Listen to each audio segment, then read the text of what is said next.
Welcome to the Keelhauled podcast. I'm your host, Captain Logun, and we've got a lot of Sea of Thieves news to cover today. So tie yourselves to the mast and hold fast. Ahoy there, pirates. I hope you had yourselves a good week and a good weekend. I know I did. This week, we're going to be diving into the latest community weekend, what you could have expected if you didn't get a chance to actually jump into it. Hopefully you did. Hopefully you got everything that you wanted to. We're going to be covering that, as well as some thoughts about the guild ledgers that just reset. All that and more in this week's episode of Keelhauled Podcast. But before I get into any of that, I have to thank the patrons. They're the ones that helped get me my new PC and are helping save up for the next upgrade for the computer, which is probably going to be a graphics card.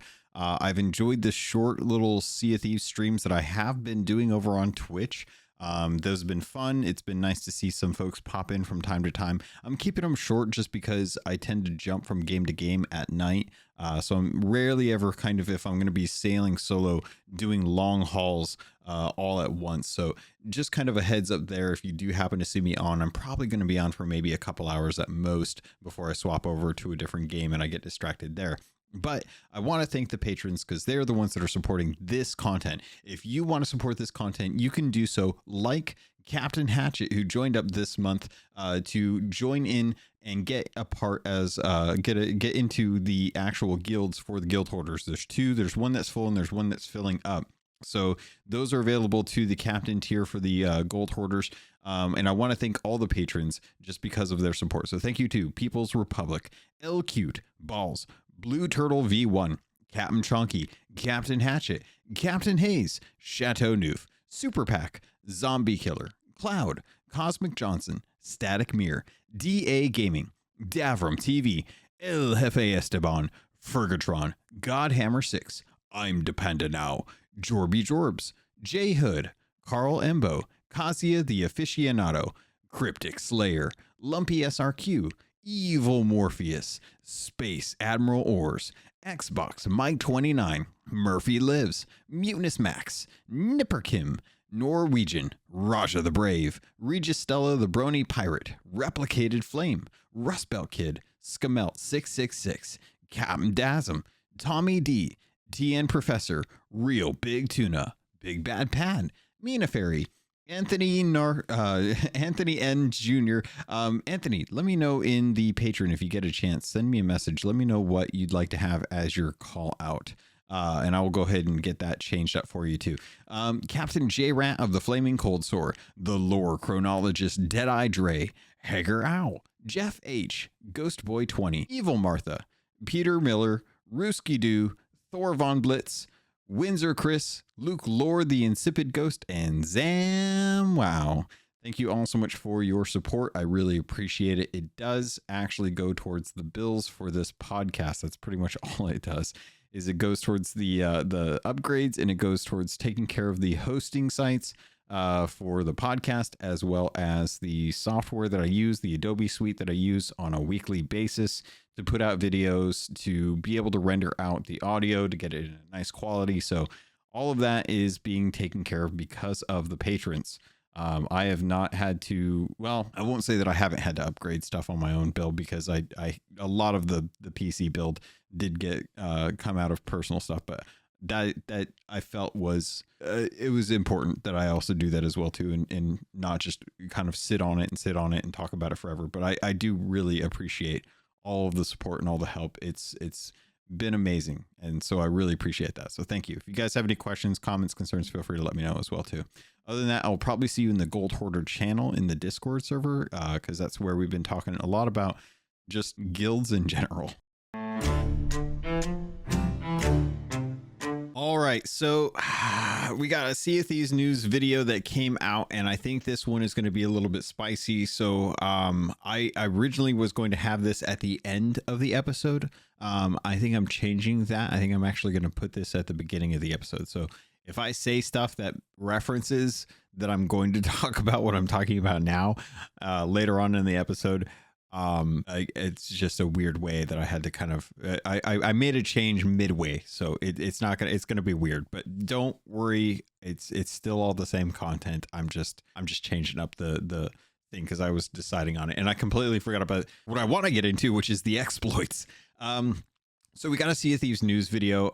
It's great. I'm going to dive into some of the stuff that is pertinent as far as like time consideration, things that you want to know about, and some cool stuff that's coming. But John McMurtry, who is the voice of Sea of Thieves, fantastic gentleman, and one of my favorite devs over there, introduced us into what we can expect over the coming month as far as content that's going to be released for Sea of Thieves, knowing that a lot of the studio is going to be on vacation during that time. Additionally, they let us know about some of the new content that's coming to the Pirate Emporium, which is all kind of focused around the holiday season, which I'm actually really loving because I think it's going to be really cool. I really want to get the Bone Chiller set that I just spoiled. And the Sea of Thieves version of Carol of Bells, which is kind of a discordant kind of off version of Carol of Bells. It's not the the cheery kind of version of it because it's themed around the Bone Chiller costume, which is kind of it's not Krampus, but it's got vibes of Krampus. That if you're not familiar with Krampus, by the way, you should really go watch that Krampus movie. It's fantastic. It's essentially like a demon of Christmas spirit that is the antithesis to Santa Claus. And boy, howdy, is that a great movie. Go watch Krampus, please. But the Bone Chiller is kind of the essence of that. And we're going to be getting like a full suite of cosmetics designed around the Bone Chiller costume, which has been out for quite a while, but usually doesn't hang around. It only comes back for like the seasonal stuff. So I'm excited about that. But I wanted to get into Drew Stevens, lead designer or senior designer. Oh my gosh, I'm sorry, Drew. I'm messing up your title. But Drew Stevens, who has been with the team since alpha days, at least, has kind of come back to talk about more of what is getting changed and the spicy topics that are happening with Sea of Thieves. And I actually really love this because it's addressing all of the questions, concerns, issues that the community has that are like gray areas for Sea of Thieves. And this kind of goes into, I want to talk about the fact that I feel like tools, not rules, is so much of a catch-all for things that people will use that as an excuse to get what they want when it comes to like game mechanics. And it's like the idea of tools, not rules, which in and of itself should not be a rule, given that the thing that it explains, it's like you're saying tools, not rules as a rule. Like there's a little, I don't know, maybe I'm crazy. Maybe I'm thinking that it's hypocrisy when it's not actually that, but that's what it sounds like to me. The idea of using tools in the game and not like hardlining people into doing something a specific way is rubbing up against other people when it comes to exploits. And exploits are something that is not intended with the game's design mechanics. You are doing something that the game is not intended to do. And as a result, it is not within the standard kind of use case for it.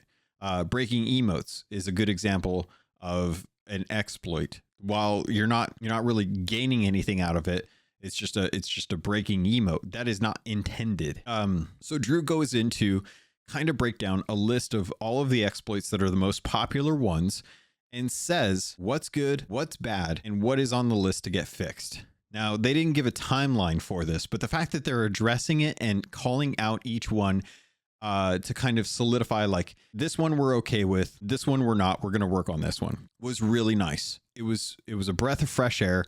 It really did kind of feel like the devs from year one, when Joe Neat would sit down in front of a whiteboard with Craig Duncan and they would go through all of the major issues that the game was having, looking completely wiped, having no sleep whatsoever, and just grinding as many hours as they possibly can to ensure that the game is running in a state that is accessible and enjoyable for the audience. That's what I got when I was listening to Drew talk about these exploits, because I felt heard. So I'm going to go through the list of each of the different exploits and the explanation that Drew gave as a result to kind of give you an idea. Maybe you know about these, you probably do, but if you don't, these are some of the ones that you might want to be aware of. The first one, ladder juking.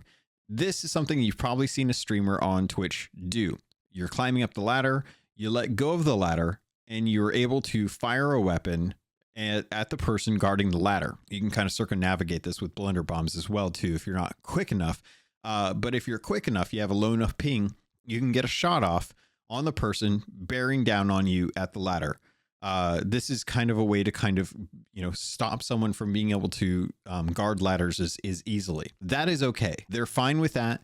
It's not breaking the game. It's just very, very quick movement that is able to capitalize on that small time frame. But they're okay with that. Sprint carrying. This is one that I was actually told was fine back in the day. They've since changed their mind on this, which they're able to do. It's their game.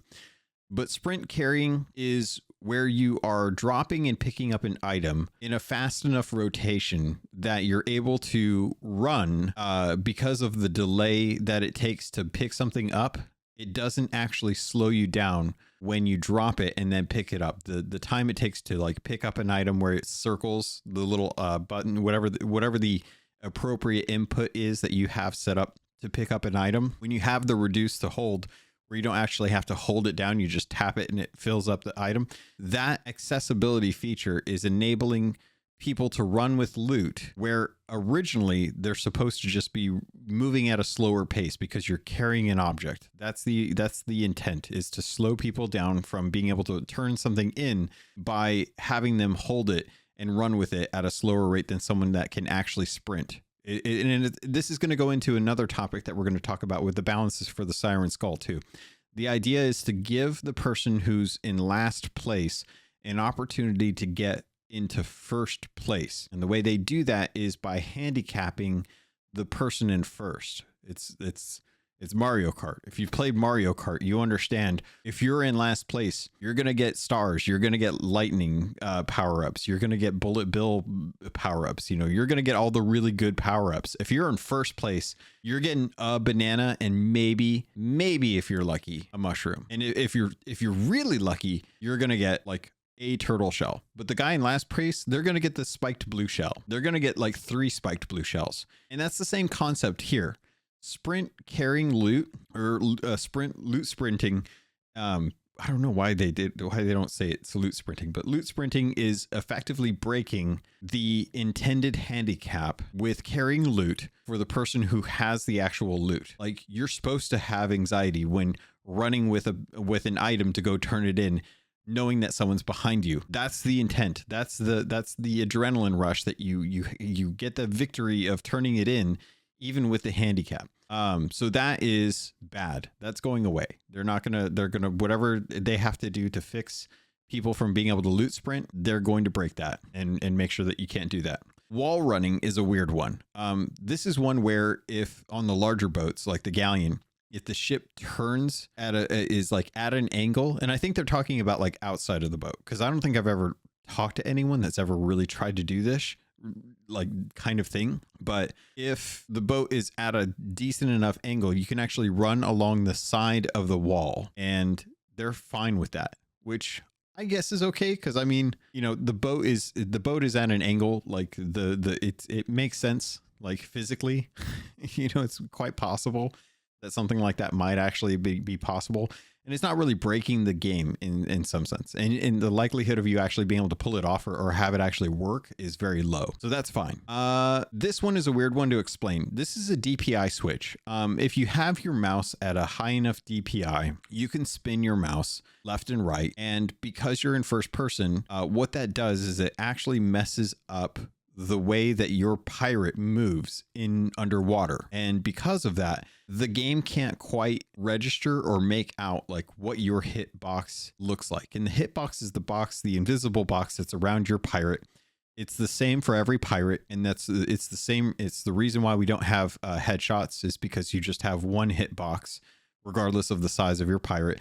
And if you get hit in that hitbox, you are going to, take damage from that hit, pending other issues. But when you're using the mouse underwater and you're able to spin your pirate fast enough, it messes with that. And they don't like that because it's getting away from the intended combat aspect of it, which is if someone shoots you underwater, you should get hit. If they hit you and it doesn't register because you're doing this mouse spinning thing, that's not intended. You should take the damage. So they're going to work on that as well too. One of the other ones that they said, getting stuck in the ship and getting launched out. This is a weird physics thing that is with the ship. And this is kind of like why they went and fixed it so that ships don't fly up into the air when a megalodon bites them, or they ran into another ship, or they hit the beach on an island and the ship just flies away. It's a physics thing that they have to work out. But essentially what folks are doing is they're getting kind of stuck in certain spots. And as a result, the game physics freak out and it launches you out into a direction. This was obviously something that they could repeat and that we're able to actually like use as a tactical way of getting somewhere without either the noise of it actually happening or people like knowing what was going on or how people could get to it. And as a result, they're going to be working on that as well too. So that's getting knocked out. Silent boarding was this is one that they've been working on for quite a while. Being able to board a ship without there being noise is not the intended experience. There should always be some sort of audio cue when someone boards your ship that you're able to hear them. Now, whether or not you're listening, whether or not you're paying attention, whether other people are talking in your ear or there's cannon fire going off, or there's a big red skull in the sky yelling at you, does not impact the fact that you can't hear it. It does impact it, but that does not mean that the sound is not actually happening. That just means that you can't hear it because you're not tuned into listening to it. You have to be, there's other stuff going on that's distracting you or making so much noise that it's clouding the boarding sound. I think I had it the other day, actually, when a sloop was following me. I managed to get on their ship because they were busy shooting at my ship. So the gunfire was covering the noise of my board. And as such, I was able to anchor them and kill one of them before the other one finally got me.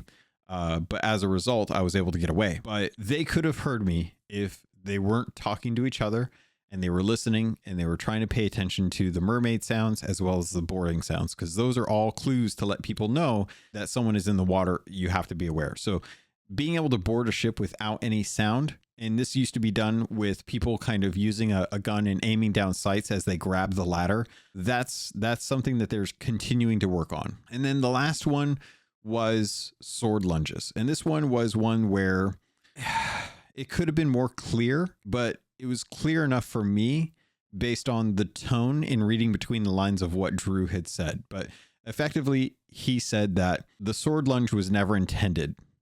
But because of what it has done for the meta for swords, as well as like the general use of the population, like how long we've had it, how important it's been. And this is kind of where, to kind of explain this, if you're a newer pirate, if you have your sword out, you can sword lunge and you just hold down the main primary attack button. You'll kind of pull your sword back. And then after a few seconds of it charging up, you'll lunge forward and do a powerful attack. There's a way to kind of get more momentum and distance if you hold down the block button, which will then allow you to move, and you do a sword lunge off of that. You're not restricted in movement. You can kind of move around and turn however you need to as a result. And then if you jump right at the end of the sword lunge itself, it will actually raise you up and carry that momentum forward, and you'll lunge forward. You'll still do all the damage, but it'll launch you forward through anything that's in front of you outside of like ships or rocks or, anything that can be taken damage. You'll move through. So skeletons, ocean crawlers, phantoms, things like that. And it's a great way to kind of deal with, certain things. And it adds a layer to swords that, for all intents and purposes, swords do not have much depth. You've got block, you've got, 3 swipes, you've got a sword lunge, and you've got like the ability to kind of, I don't know what they really call it, because I don't deal with swords that much. I don't think it's a riposte, but you can hop back or you can hop side to side to kind of, move. If you're blocking, you can like double tap, jump in a direction. You'll either jump left or jump right or jump back. That's it. That's the layer of depth that swords get. And because swords are so limiting, the sword lunge itself is actually one of those ones that kind of gives someone the ability to do it. And it's easy enough that just about everyone can do it. Takes a little bit of practice, but it's not a very difficult thing to do. If they got rid of the sword lunge jump, I honestly would be okay with it, because I understand why they would be doing it, even though it's something that I would still really prefer to do. If I still got to have the sword lunge without the sword lunge jump, then I would have to adjust to it, but I would be okay with it because they took my double digging away because of the double bucketing. And I've lived with double digging being gone. It's fine. I dig at a slower rate. I adjusted. It's not a big deal. Same thing with combat. I can't switch guns fast with my mouse wheel anymore and get 2 shots off like I used to be able to. Back when that was like fresh and new and we were all trying it out, and it was meta because you had to do it if you wanted to survive because everyone else was doing it. And if anyone's played anything as far as like Call of Duty or Fortnite, you go with the most powerful meta because if you don't, you're going to be fighting against the tide, or you're going to be swimming upstream effectively. It's going to be more difficult for you. So you always go with the meta. But it's nice to know that the sword lunge, in my opinion, still is staying. I will wait. I will be proven wrong when they say that they're taking it out. But as far as I know, they didn't say that they were taking it out. They said that they were taking out a lot of other stuff and addressing the stuff that it was good and bad. So effectively the stuff that it's still good: wall running, ladder juking, and sword lunging. Out of all of the ones that they've listed, those were the only 3 that were actually ones that were questionable, but not certain if they were going to be considered exploits or not. And Drew did say, like, if someone's doing this, it's not bannable, but it is something they are going to be fixing, which is interesting because I think, someone who's hacking can get banned because they're hacking the code. They're using a third-party program to give them an invulnerability like God mode or something like that, But someone spinning the mouse underwater to not take damage is like on par and honestly borderline for me. If someone's loot sprinting, like, obviously I'm not going to, I'm going to be like, all right, that's fine. It's whatever. They're working around the system to get stuff faster. We have ways of doing that as well too, but it doesn't involve like moving loot by running, sprinting and dropping it and picking it back up again and stuff like that. But there are some that I think, there's some ones that I would say like that should be bannable. Silent boarding, I don't think that's anyone's fault. Getting stuck in a ship and getting launched out, not really, but you really shouldn't be doing that. But yeah, spinning the mouse to get to mess with the hitbox, that's one I think should be bannable, but that's just my opinion. If you're doing that, you know why you're doing it, and it's easy to see when someone is doing it. But that's kind of that. So that was the exploits section. I thought that it was really nice to get that. I thought it was really nice of them to kind of address this in lieu of like a kind of Joe Neat, Mike Chapman sit down for a podcast, which I'm expecting to get. I'm expecting us to get a recap podcast soon, kind of talking about guilds and the Skull of Siren's song. I'm fully anticipating in the next couple of weeks we're probably going to get another episode of the podcast where they kind of talk about some of this stuff. But to have Drew kind of take the helm on a lot of these kind of hot topic issues and actually address them with direct answers and actionable plans to do this. Like they're saying that they're going to actually work on this without a timeline. Obviously it's tough to say like if they'll be able to keep their word, because we've been waiting on other stuff as well too and haven't gotten any updates on those. But it's nice to know that at least they've drawn the line in the sand, and you can rest easy knowing like ladder juking isn't going to get you banned. Sword lunging isn't going to get you banned. Wall running isn't going to get you banned. Loot sprinting won't get you banned, but like Drew said, don't get comfortable with it. And I think that's important to me to kind of say like, hey, yes, you found a way around this thing, but that's not what we want. And we're going to work on getting that fixed so that you can't do it anymore. And that's the easiest way to tell people not to do something, is just to take it away from them, honestly.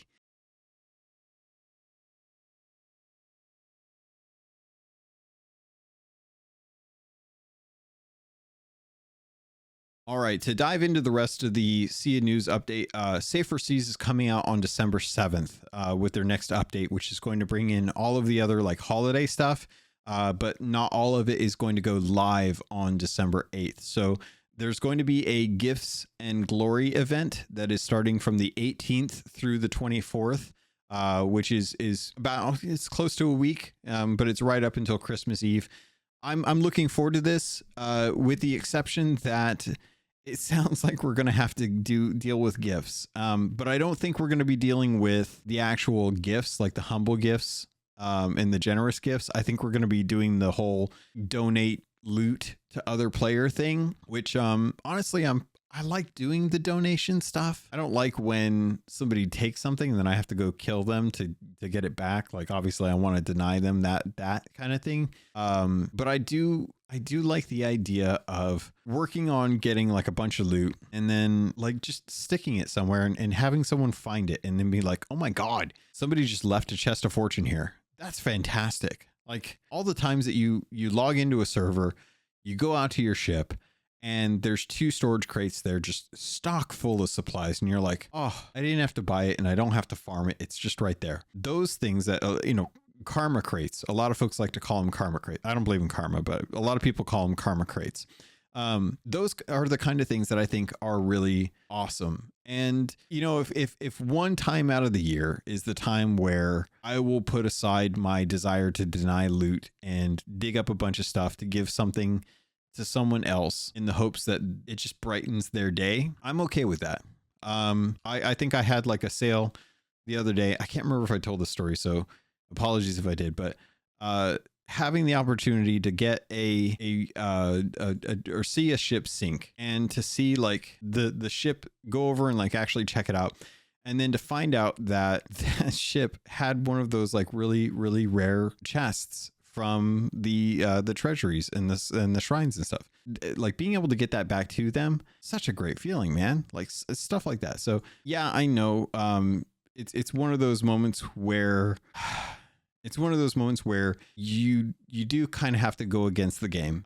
But it's also one time out of the year. So I think the event will be fine. I think people will do it. I imagine a lot of you are probably going to put loot on other people's ships and then take it from them and then turn it in yourself. I will be very interested to see if this is one of those like people have to turn in loot for you scenarios. Hopefully it will be, because then people won't just, work around the intended system where they kill someone, they put all their loot on their ship and then they take it back and then sink the ship anyway. Like I know you bloodthirsty folks out there are like, yeah, that sounds awesome, but I don't know. Maybe I'm just getting past my desire to want to do that, and I'm just like, I don't know. I'm okay giving away some loot. I don't really care. It's not like the biggest deal in the world to me at this point.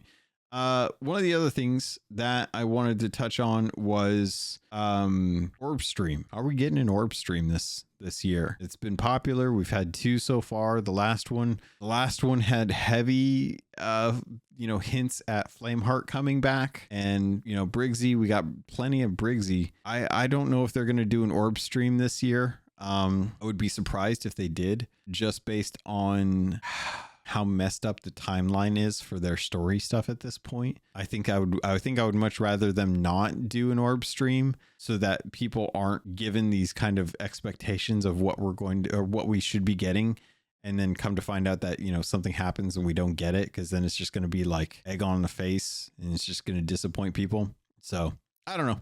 I know a lot of people love the orb stream. I do love the orb stream. I think having the red orb stream last year was fantastic. So I don't think they're going to do it, but I would like to have them do it just because it's fun. I think if you were ever going to ask the community to get us into the top 10 category for Twitch for watching, have another like 24-hour orb stream with giveaways and stuff like that.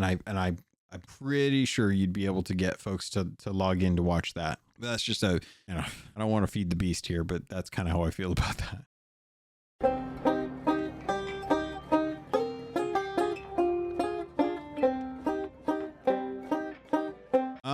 I think the only other thing that I wanted to touch on is make sure you log in for the Gift and Glories on the 18th through the 24th.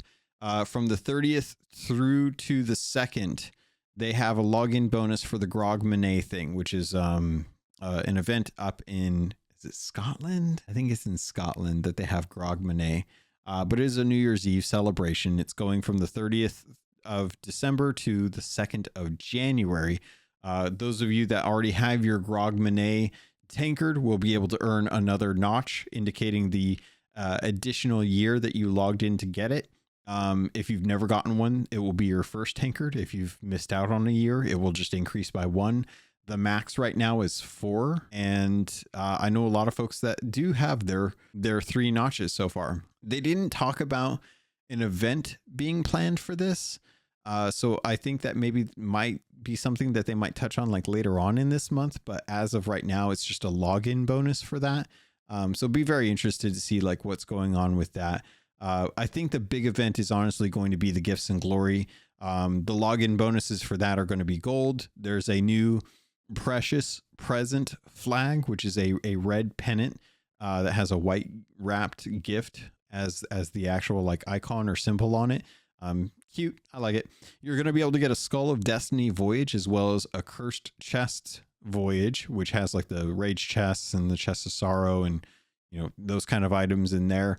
As well as a fireworks crate of giving to kind of help celebrate the Gifts and Glory event that's going on from the 18th to 24th. No word on the I just blanked on what they're called, the Gilded Voyages. And I think that's because of the warning that they gave us that I think we talked about last week, which was the fact that limited time voyages are going away, which really doesn't explain why they're going away, but they are going away. So I would not expect a Gilded Voyage to be given away this year, because for whatever reason, whatever's coming in season 11, which is scheduled for middle of February, they aren't doing those voyages anymore. So I would be very surprised if they decide to give one, given that they're going to be taking it away like 2 months later. But other than that, I think that was it as far as the Sea of Thieves news update. Kind of a nice little thing. I talked about the Bone Chiller stuff. I think that's really awesome. I really love that they're bringing more of that set to a full ship set, as well as like weapons and stuff. Beautiful there. There's a bunch of other stuff that we'll probably talk more about later on as well.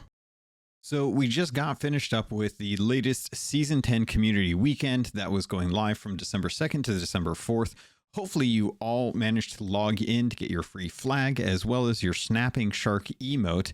And hopefully you got some good gold and were able to complete one of the Skull of Siren Song voyages to be able to get that Victor of the Siren Song title. Now, obviously, a lot of that kind of stuff, it doesn't necessarily have to be a big deal. But what was big was the fact that it went off with pretty much no issues whatsoever. I didn't see any downtime. I didn't see any pop-ups as far as like folks kind of like running into problems with logging in or lost treasure or anything like that. And I was really glad to see that. Now, I do wonder if maybe part of that is because right now is probably the busiest season for most folks. A lot of people are busy doing a bunch of different things around in their regular lives, and as a result of that, don't really have a whole lot of time to play. I know a bunch of folks actually were assuming that they were going to miss out on a lot of what was going on in this community weekend, but as a result of, us helping each other out and trying to get each other in when they could, some of us were able to get others that title as well as some gold during their busy weekend. Now, I was really happy to see this kind of go off without a hitch, because most times in the past, when the Sea of Thieves community team does one of these community weekends, a lot of folks run into issues with losing treasure or losing loot or having it not register, or problems with it.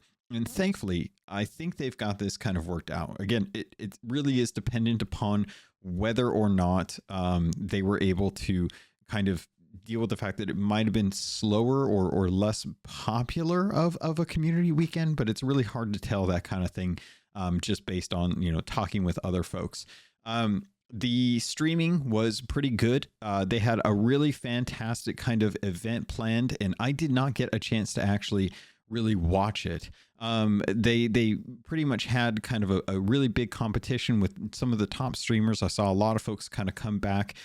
This was the $25,000 holiday clash that had begun, where they invited 4 different crews to set sail, but only one of them can actually take home the bounty. And as a result of that, you could actually log in and watch what's it called, for the Twitch drops.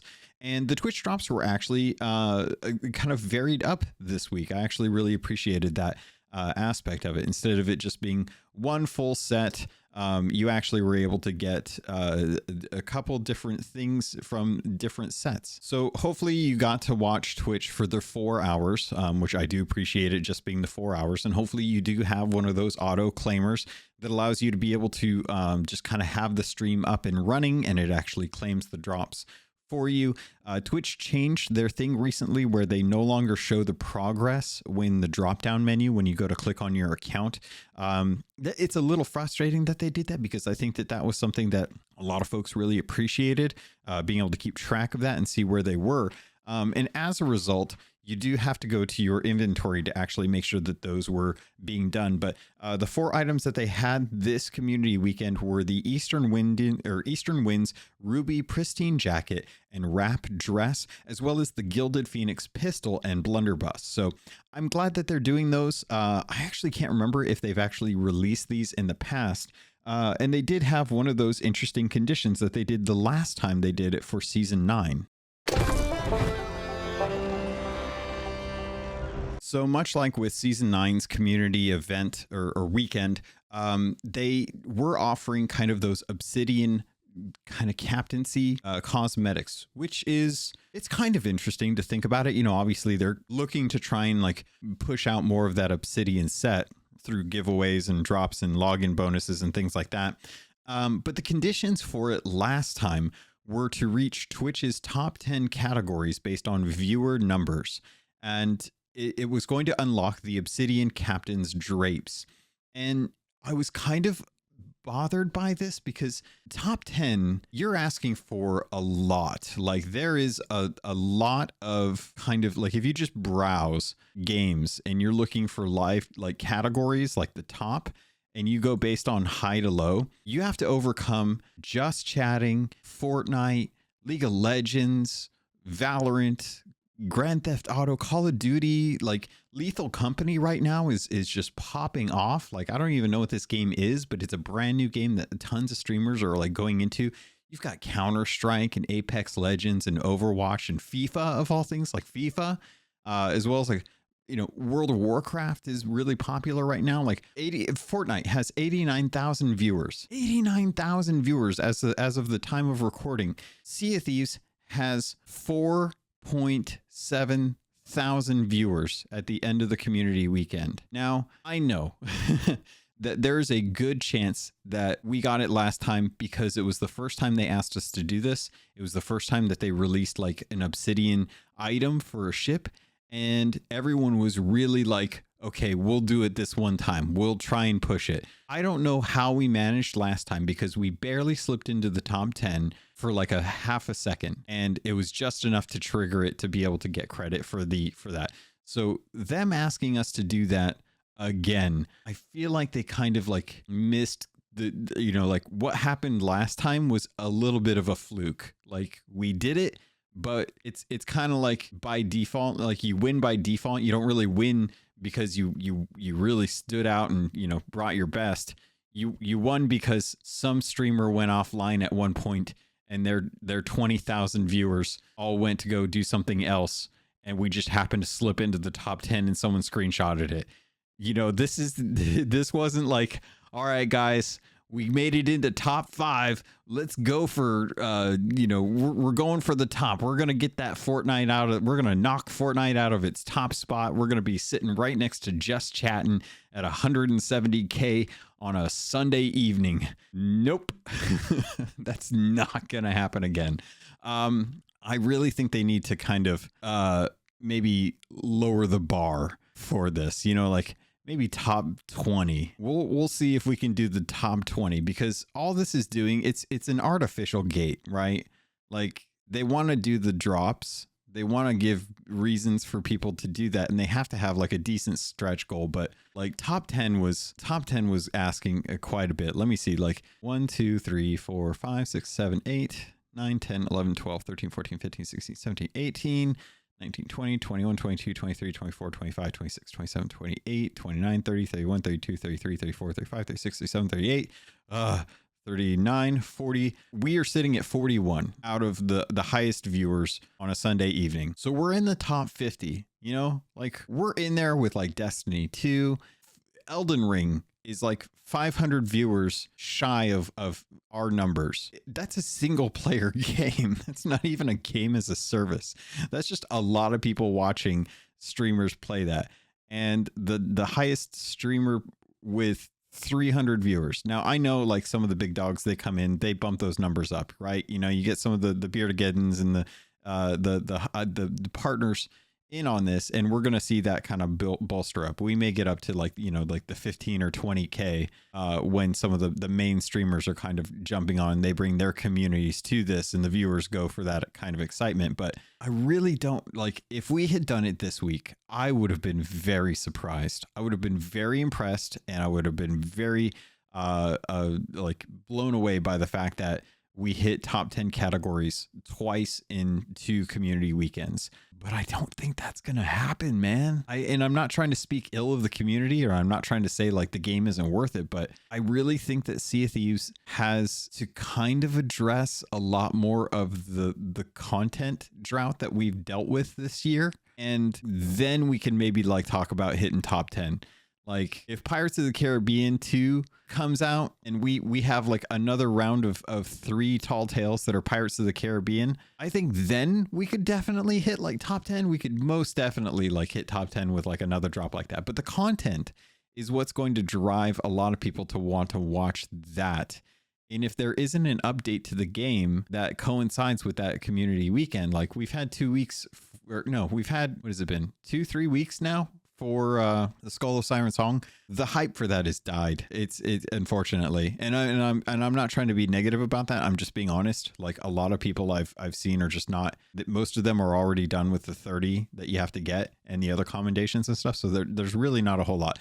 World of Warcraft just dropped Season Discovery. Call of Duty Modern Warfare 3 is a brand new game that is got Season 1 coming out. Fortnite just released a new season and is going crazy on there. Like there's a lot of new content. A new dungeon for Destiny 2 just dropped. So I'm surprised that there's not more people playing that right now.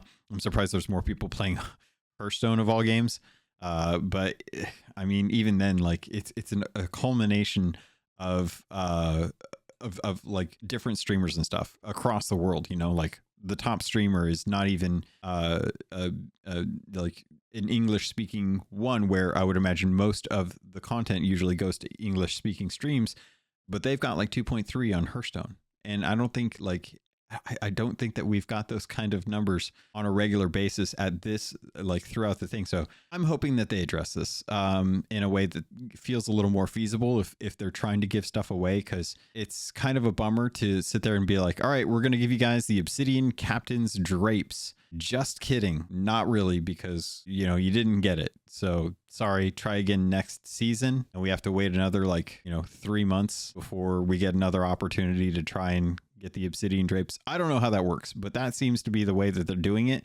And I don't know, man. I think they had high hopes, and we didn't really get panned out, but I'll leave that topic for now. I want to drop into pop-up plunder. So pop-up plunder came up, and they tweaked it a little bit from the last community weekend. I think that they've done a good job of the design of this, but this one felt really bizarre. And the reason I say it is because a lot of the pictures that I saw that was of pop-up plunder was kind of like, it was weird stuff, like fish, treacherous plunder. I really didn't see like a whole lot of like really good stuff. I saw like an Ashen Athena, thanks to Godhammer. But a lot of people in a lot of Discords were just kind of showcasing like weird stuff. It wasn't high value stuff. And I kind of, expected there to be like really good loot. Like that's kind of the whole reason to kind of go and do the Skull of Siren Song, is to go for that skull. But if people don't need that, then it's not really as desirable. It's just like a good gold sink. But right now, I think everyone's kind of working on guilds still. They're still trying to get their guild emissary levels taken care of. They're still trying to get their guild levels up in general. And the Skull of Siren Song does not contribute to that at all. Like it's a good 50K, but for the time being, if you're trying to work on ledgers or anything like that, to kind of get those knocked out, the Skull and Siren song is a deterrent because it's a pretty hefty, long time investment. You know, it's at least a 30 to 45-minute deal uncontested and just sailing around. So I don't know that a lot of people are wanting to do that if they're trying to work on other stuff and trying to maximize the, you know, their GPM, their gold per minute on this. But the pop-up plunder, they did the thing where they released the maps on social media. I think the maps this time were a little more inventive. I liked the way that they did them. They're still kind of, they're not just giving you where the X is, like they're giving you, like this time it was skeleton runes and like descriptors or images on a map for the shadow of an island. Like they had the silhouette of an island, and then they had like different little images from the actual island to kind of give you an idea of, you know, what the waypoints were, and then the middle spot in there. And I'm glad that they're doing kind of like this weird mystery thing with it, because it seems a little less like clear. So it gives players the time to kind of get there and try and find it. You know, it's if people want to shoot for it, then they can go there. But if a crew's, you know, kind of working on their way to it, and they you know, they can't work out like what the actual dig spot is, then it kind of gives a little bit of time for folks to get in there. But based on the photos that I saw of people who actually went for them, it did not feel like it was worth it. And in fact, as a result of like a lot of people digging up Treacherous Plunder, which if you don't know, Treacherous Plunder is all the little like random junk that you can fish up. Like it's like fish bones and like a hat or a boot or you know, like a random skull. Like it's just it's little stuff that you turn into the hunter's call to get one commendation done. And it's not necessarily like something that's hard to do. It is time consuming because it's all just RNG based for the most part. But you know, getting 3 of those would be good if that's a commendation that you care about. I don't know too many folks outside of the completionists that really care about that. I think they would much rather have like a chest of fortune, which at the moment still not necessarily like a hard thing to get. Like you have to do a Fort of Fortune or Fort of the Damned right now to be able to get those. And you know, that's an activatable that you have to be able to, like, you know, if you can't get a Skull of Destiny voyage to be able to get like the skull that has all the flames, sometimes getting all the flames, especially the last one, the PvP one, can be kind of a pain because, you know, some people aren't going to go in for fights. Some people are just going to run, you know, and trying to get that pink flame, not always the easiest thing to do. So sometimes you just don't have like a really good means of, you know, starting a Fort of the Damned whenever you want, as easy as it is just to kind of cycle through world events to be able to get another Fort of Fortune to pop. So still kind of a weird mixed bag. Like I feel like it's good that they're moving it around, but I don't feel like it's still the way that most people would rather engage with it. I think the Fort of Fortune was obviously the best investment of that time, because not only is it the hardest fort to do, but it also is long enough to be able to be contested by other players. And it's going to be great for some folks, but you know, it's going to be completely avoided by others. And this is kind of an opportunity for the others group to be able to capitalize on the Fort of the Damned, because it tends to be less contested. But overall, to kind of get back to the pop-up plunder, I think that they're still kind of working out some of the kinks on this system. I still don't think it's a great system. I understand the intent behind it. You know, they're trying to do the Ovaltine gag that I keep making, where you're trying to drive social media engagement as a way to drum up news about Sea of Thieves. Like that's the way that their marketing is working. And that's kind of like what the social team's job is to make sure that you've got marketing pushing forward content for the game on a regular basis, so that people see it, get invested or interested, and then jump in the game and then get invested in the ecosystem and the community and stuff.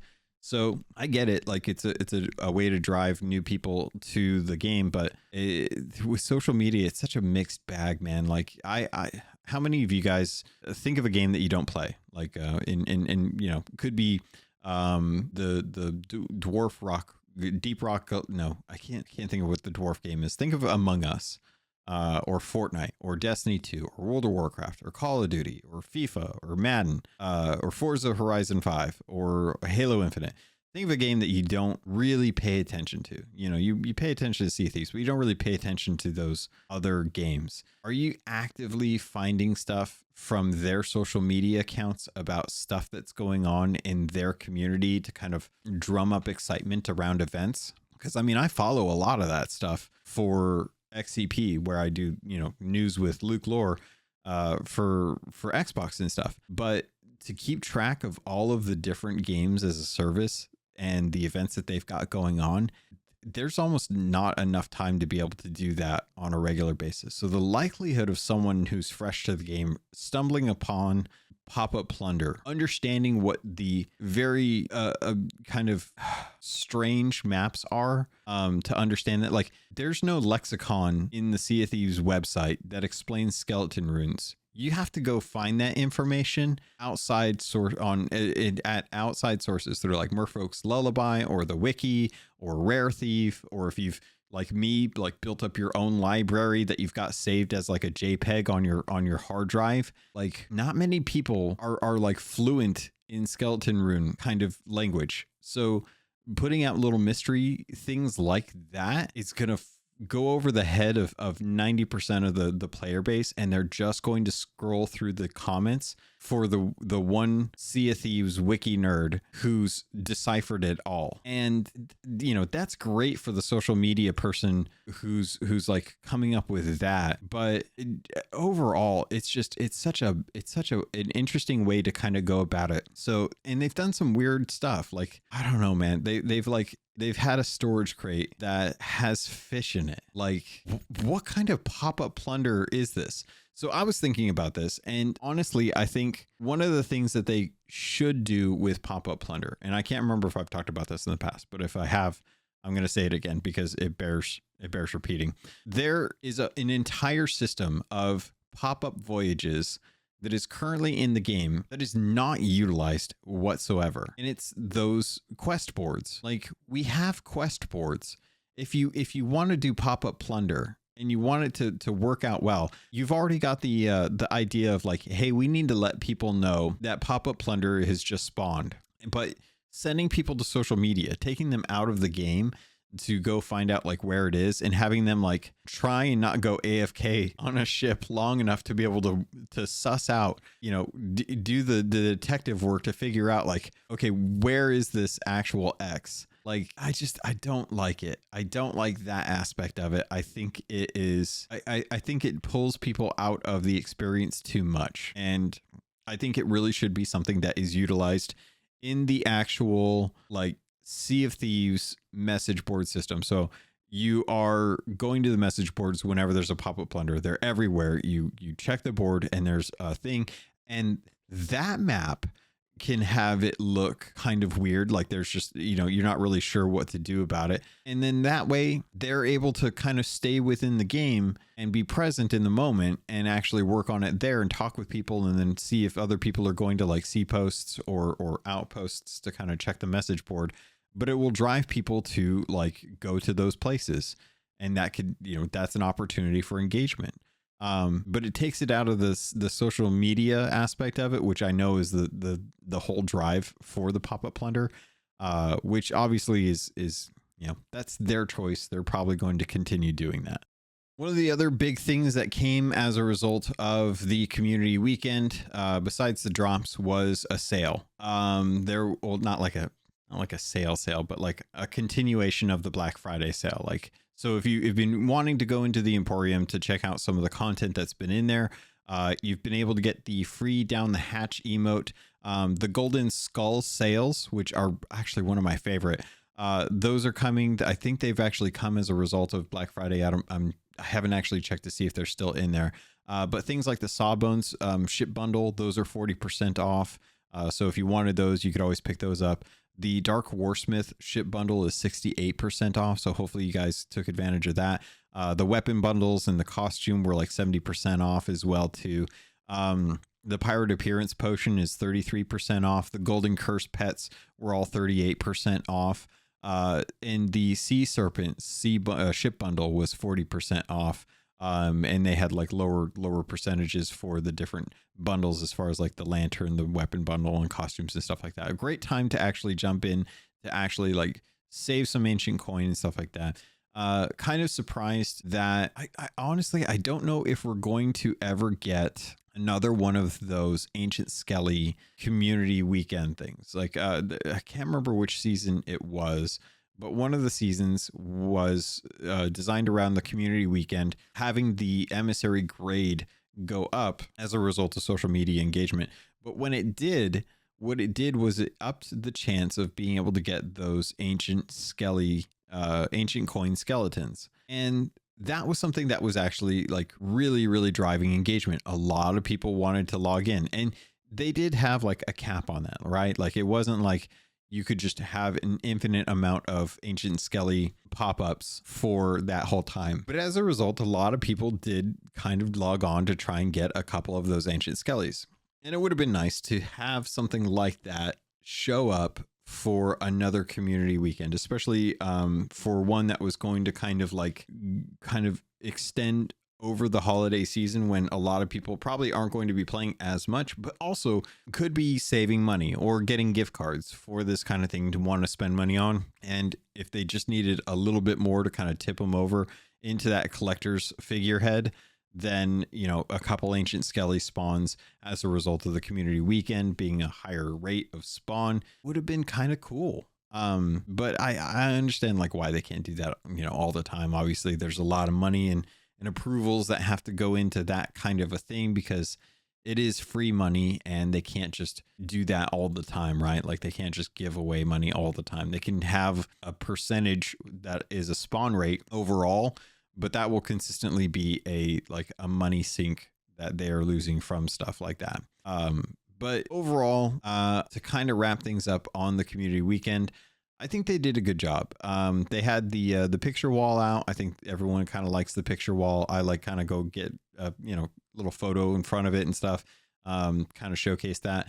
A lot of folks were kind of getting submissions done for the funny blue hat, which was really nice to see. I saw a couple artists, as well as the Just a Guild, I think is the name of them. They got their hats, which was kind of cool, because if you guys don't know, the ledgers have been kind of going on for the guilds. And actually I might as well jump into that story as a whole. But effectively right now the guild ledgers are kind of running, and this was the first weekend, or the first time, where we've seen the reward be kind of an animated portrait. And it was really kind of cool to be able to earn that. You know, the Keelhauled captains, they managed to earn that in that first ledger. It's definitely something that is more contested, I would say. It's not exactly like the easiest ledger to get. Like I would say like Gold Hoarders is a very, very easy one to actually get.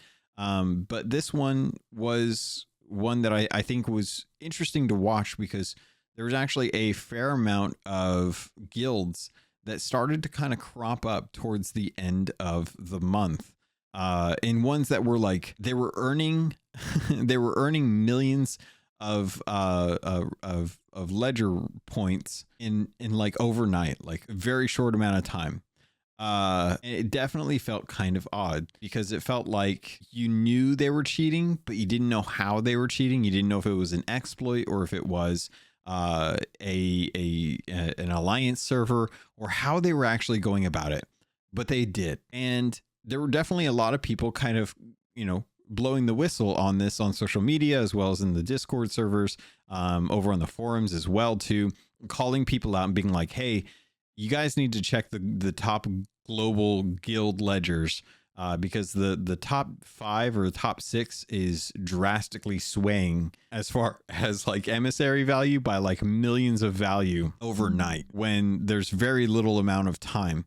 So it was nice to see, as we were getting like closer and closer to the actual end of the ledger, that a lot of those guilds that had kind of come out of nowhere and earned a ton of emissary ledger value just disappeared. I don't know if it was them disbanding or if Rare actually killed the guild altogether and wiped them from the ledger. Like, they could probably go in and do that. But it was very nice to actually see them kind of address that. Like, that was the thing that I was like, okay, that's nice. I'm glad that they're doing that, because if they didn't, it kind of kills the whole point of the ledger system in general. Like, it really does kind of put a stain on the whole point of the ledgers. But then I also look at the normal ledgers and I'm like, well, why aren't those being addressed? Why aren't those getting looked into if they're willing to actually address like what's going on with those? So it was nice.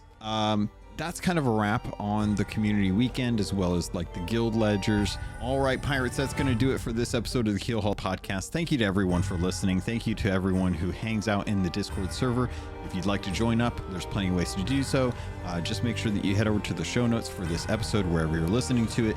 There is a link that you can click onto to join the Discord server. That's where I am the most of the time, talking with people about game industry news, as well as Sea of Thieves thoughts, sharing your feelings, and looking for other people to join up with as well. If you want to get a hold of me elsewhere, you can find me on Twitter and Threads at CAPT_LOGUN. The email for the show is CAPTLOGUN@gmail.com. And pirates, with that, thank you. I love you, and I look forward to sailing with you on the Sea of Thieves.